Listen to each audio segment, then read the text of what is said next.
nous demander aujourd'hui de débattre d'un texte actant de force une relance du nucléaire alors que la filière va extrêmement mal.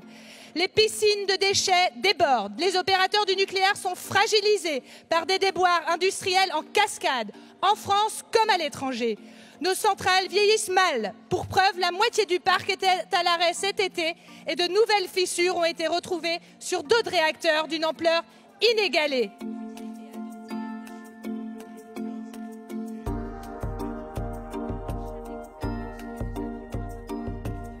On nous demande de voter sans aucune étude d'impact une mesure qui peut avoir des conséquences sur la sûreté nucléaire de notre pays.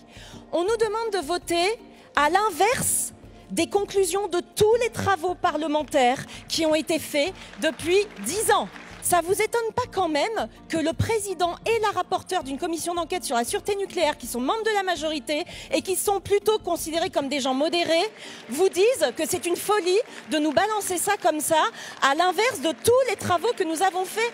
Quel est le respect du travail du Parlement dans ça? Enfin, je suis choquée de ça.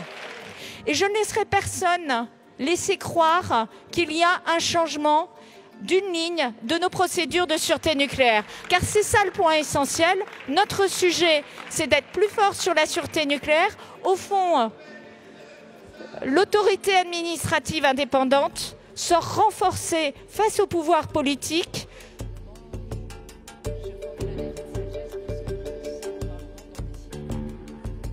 La fusion, si je la comparais de manière un peu triviale, c'est un mariage. Nous sommes opposés à ce mariage et que M. Miem nous propose d'être témoin, ce que nous refusons allègrement en la matière.